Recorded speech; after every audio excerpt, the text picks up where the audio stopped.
Paz do Senhor, meus queridos irmãos, oficiais da S6. A nossa devocional de hoje, ela vai estar baseada em cima de Salmos, capítulo 11. Uma devocional rápida, mas ela é muito objetiva.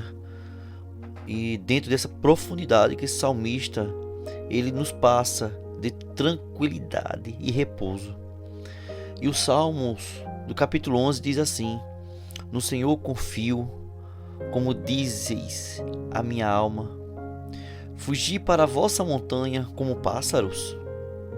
Pois eis que o ímpio armam o arco, põe as flechas na corda, para com elas atirarem às escuras, aos retos de coração.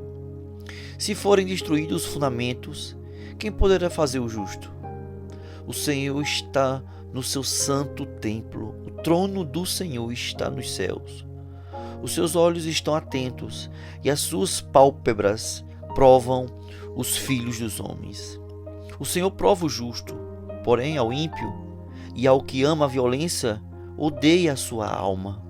Sobre os ímpios fará chover laços, fogo, enxofre e vento tempestuoso. Isto será a porção do seu copo. Porque o Senhor é justo e ama a justiça. O seu rosto olha para os retos. Meus queridos, diante desse texto magnífico, Salmo capítulo 11, nós temos algumas exposições a ser colocada de forma expositiva, analisando esses versículos e o cerne e o ponto culminante de cada versículo desse, que traz aos nossos corações o entendimento dessa magnitude da soberania de Deus. E quando a gente fala no versículo 1, quando ele diz: no Senhor confio, como dizes a minha alma, foge para a tua montanha como pássaro. Davi aqui começa declarando a confiança inabalável no Senhor. A pergunta aqui, ela é retórica. Ela revela que ele está sendo aconselhado a fugir para se proteger, como um pássaro que busca refúgio nas montanhas. Davi aqui, ele rejeita esse conselho, pois a sua confiança está em Deus. Ele rejeita o conselho de fugir, porque ele sabe que ele tem alguém que pode proteger ele constantemente, diariamente, dentro de uma porção forte, fundamentada na palavra do Senhor. É importante entender que o texto de Davi, no versículo 2, quando ele diz: porque eis que os ímpios amam o arco, põem a sua flecha na mão, corda, para atirarem. Esse texto de Davi, ele descreve as ameaças que constantemente ela vem nos afligindo, como filhos de Deus que adentramos dentro dessas trevas para levar a luz. E isso incomoda, né? Incomoda de forma ao ponto que o inimigo ele se arma contra a gente de forma maliciosa. É um versículo de uma realidade grande da oposição que tem contra nós, filhos de Deus, que tenta todos os dias nos prejudicar. O versículo 3: se os fundamentos forem destruídos, que poderá fazer o justo? Olha só, meus queridos, Davi aqui ele traz uma questão crucial sobre os fundamentos da justiça. Essa ordem que a tentativa da ordem a ser destruída. Este é um versículo que traz uma crise profunda nas bases da sociedade que estão sendo abaladas. A importância dos fundamentos sólidos, a importância da enraização da palavra de Deus nas nossas vidas, a importância de pessoas cada vez mais comprometidas na justiça. E cada vez mais que nós somos comprometidos na justiça, cada vez mais seremos ameaçados. No versículo 4, o Senhor está no seu santo templo, o trono do Senhor está nos céus. Meus irmãos, Davi aqui traz a atenção, afirmando a presença do Senhor soberano, a presença do santo no templo, a presença que enfatiza o Deus que está atento e examinando todas as coisas e observando todos os seres humanos e ouvindo todas as nossas orações. Davi aqui, ele lembra que Deus não está distante. Davi aqui, ele lembra que os olhos de Deus estão nos contemplando constantemente. Sua soberania, seu conhecimento, ele abrange e traz esperança e confiança ao nosso coração. Deus é o Deus que resolve os nossos problemas. No versículo 5, Davi ainda diz assim: o Senhor prova o justo, mas a sua alma odeia o ímpio, aquele que ama a violência. Olha só, meus irmãos, uma declaração de Davi essa, dizendo que Deus odeia o ímpio, né?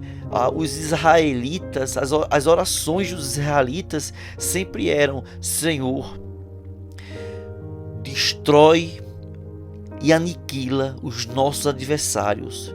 Destrói e aniquila os nossos inimigos. Essa tem que ser a nossa oração, meus irmãos. Aqueles que são inimigos da cruz, aqueles que são adversários do cristianismo, a oração é pedir que Deus aniquila, destruir. É assim que Davi se declara.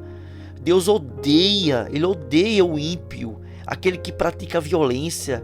A indicação aqui de Davi é uma provocação, trazendo aos nossos corações o nível abominável da maldade do ser humano é tão grande que aquele que é perverso, que é filho da perversidade, esse Deus abomina. E esses aí que tentam nos destruir. É assim que nós temos que pedir a Deus uma justiça divina, como diz Jonathan Edwards, a ira de Deus, essa ira de Deus contra o perverso, é de destruição. Nós não podemos pedir amor e carinho para o inimigo, o adversário, o inimigo da cruz, o adversário da cruz, não. Nós temos que pedir a destruição e a aniquilação contra esses aí. A salvação não veio para esses, a salvação veio para aqueles que são de Deus.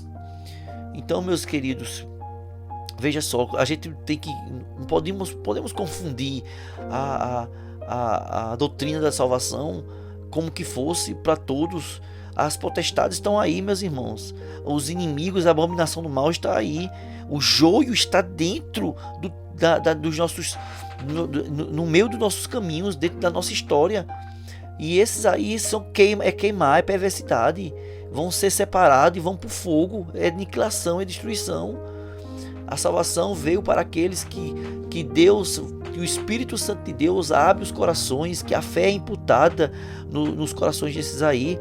A salvação é para aqueles que o Espírito Santo imputa a fé, que Deus imputa a fé, aqueles que são vivificados por Cristo. Esses que a salvação veio. Quem são esses? Nós não sabemos. Por isso que o ídolo do Senhor, ele é eficaz, ele é eficiente, ele é lógico, ele é direcional, o ídolo do Senhor, porque nós levamos a mensagem do Evangelho como ídolo do Senhor, entendendo que quem faz a obra da salvação é o Espírito Santo. E para esses que Deus odeia, da perversidade, essa é aniquilação, é destruição. O versículo 6, sobre os ímpios fará chover brasas. Olha só, meus irmãos, fogo e enxofre, vento tempestuoso. Davi aqui descreve o destino desses ímpios. Davi aqui descreve o destino daqueles que são inimigos da cruz, né? Fará chover brasas, enxofre, vento tempestuoso. Meus queridos, esse é o puro julgamento divino. É um versículo que traz consequências da impiedade, da violência. Deus não deixará a maldade impune. O julgamento de Deus é severo, meus irmãos. Jonathan Edwards, ele fala isso nos seus escritos sobre a ira de Deus. E por último, o versículo 7, porque o Senhor é justo, ele ama a justiça, os retos verão a sua face. Eita, que coisa boa poder concluir esse versículo afirmando a justiça do Senhor, o seu amor pela justiça. Concluir esse versículo, esse texto, esse capítulo, declarando que os retos verão a face de Deus, indicando uma recompensa final para nós que vivemos na retidão, para nós que lutamos contra o pecado, para nós que caminhamos todos os dias em busca de uma perfeição. Oh, meus queridos, reafirmando essa justiça de Deus, a natureza da justiça de Deus, essa promessa de Deus sobre nossas vidas, com a promessa de abençoar, uma promessa abençoadora, uma promessa de esperança em ver a face de Deus, um incentivo para viver em retidão e confiar na justiça de Deus. Este é um cântico do Salmo 11, é um canto de confiança em Deus, em meio a tempestades, em meio à adversidade. Deus nos ensina através desse capítulo 11, a confiar em Deus, mesmo quando enfrentamos as ameaças mas a justiça de Deus, ele sempre está firme, está forte. A justiça de Deus parece estar em certo ponto numa luta, numa batalha. Mas, meus irmãos, não coloque isso no coração dizendo que a justiça de Deus possa estar em crise, porque na verdade a justiça de Deus é a justiça de Deus, não tem outra afirmação. Davi lembra aqui que Deus está presente, observando o justo. 1 Pedro 3,12 diz que Cristo, Deus, ele se inclina para ouvir as nossas orações, meus irmãos. Então, observando isso aqui, nos traz uma alegria, uma recompensa aos nossos corações em meio às adversidades, mas nós estamos firmes e fortes, caminhando na retidão do Deus divino, do Deus soberano. Isso é maravilhoso. Isso é maravilhoso. Em meio a tudo isso que nós conversamos aqui agora, algumas as aplicações bem rápidas aqui nesse texto. Olha, meus queridos, para encerrar, no capítulo 11, as lições centrais deste texto, segundo Charles Spurgeon, ele trata sobre a fé confiante em meio à perseguição. A soberania de Deus é o fundamento firme do crente. A providência divina não ignora o mal. A justiça triunfará, os ímpios beberão do cálice do juízo. O justo vive pela fé persevera olhando para o rosto de Deus.